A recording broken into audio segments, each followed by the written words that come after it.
Merry Christmas. This is Sean from HackCollege, and I am here to talk about my favorite Christmas gift, the Kindle Fire. So the Kindle Fire went under a little bit of criticism at first, really since it's come out. It's $199. It's been compared to basically the other e-readers on the market now. The Nook Color, the Nook Tablet come to mind. And also it's really called an iPad with training wheels. Or at least that's how Amazon's trying to market it. In fact, there is a page on Amazon.com, interestingly enough, for iPad owners, or iPad people, prospective iPad owners, to show why the Fire is a good, not necessarily a replacement for the iPad, but basically something that would be able to compete with it in kind of a scaled back way. Basically, the biggest criticisms that you've been hearing about the Fire in the past few weeks have been the placement of the power button. So if you look, this is the Fire standing straight up. I'm going to have it not reflect myself. But the power button is right here on the bottom. Now that's not a big deal if you're using it straight up and down, because it is kind of annoying on the bottom, but it's really a problem when you're using it horizontally. So if you're using it like this, it's right there at the side of the screen. Honestly, in the first day of using it, it wasn't that big of a problem for me. I knew where it was once I found it, and I didn't really accidentally hit it a few times. The other issues that have come up have been things like the lack of an external volume control. That is a little annoying, because you do have to go in and find the Kindle menu at first, and then change the volume from there. Honestly, once you get that down, again, not the biggest problem in the world. Also, it is worth noting that since I did get it on Christmas, there was an update that came on over the air from Amazon that did happen, so a lot of the glitches or touchscreen issues that a lot of people were having seem to be fixed by this. Another issue that comes up is really a privacy issue, which is if most people get a Fire, they can basically open it, slide it open, and once it's slid open, you see what I was reading last. Again, can't really see here because of the glare. It's the first chapter of The Girl with the Dragon Tattoo. This has been an issue for parents or people like that, because the issue is that, their children, if they're reading something that might be a little bit explicit, or if they have any videos or movies on here that might not be appropriate for children, they can be accessed easily. It's very simplistic to set a password. It's in the same way that you basically go through every other menu.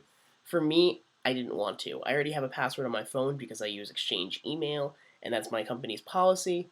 I really don't like having extra passwords. For me, I'm willing to take the risk of someone picking this up and seeing all of my personal material, because I'm going to keep it with me.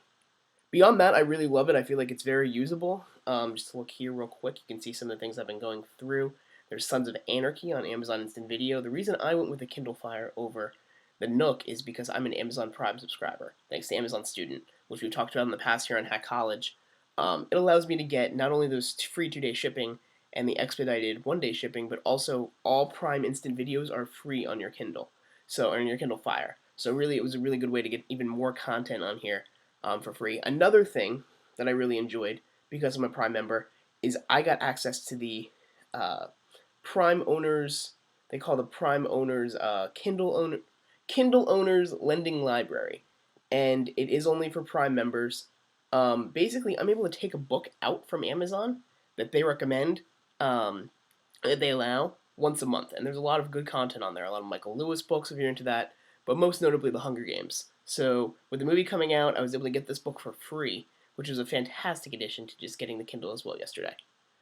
Facebook and Twitter basically run on the Kindle in non-native apps. They actually run through the web app, the browser, the Amazon Silk browser, which is an interesting way to do it. But frankly, it's really nice. You don't have to worry about it taking up more space, and you do really want to remember what this device is for. I've run Pandora, which sounded great so far, and Netflix as well. Netflix is, again, the quality for me, it's hard to judge because it might really be based on the quality of my home network more than the actual quality of the device. The video quality seemed very good. The sound quality was fairly loud. I was able to sit back and basically watch an episode of Arrested Development while others around me were doing what they would, and it was no issue. So I really enjoy it. I do recommend it. You can also get Hulu Plus on here if you're a Hulu Plus subscriber. I'll have an article later this week on why you probably shouldn't be. But basically, I really just have absolutely enjoyed it since I've had it, and I think it's a really good device if you're looking for a content consumption device. And that's the phrase I'm using with the Kindle Fire. This is not an iPad. There's a lot of things that you can do on an iPad that you can't do here, even though they do have a bare bones email client and a very bare bones like Microsoft Office-esque app. It's Quick Office, the app on Android. It's not a full-fledged tablet. So if you're looking for something that you can do all the things you would want to do on a full-fledged tablet, look iPad, and look to some of the other ones in the market as well, like HP Touchpad, things like that.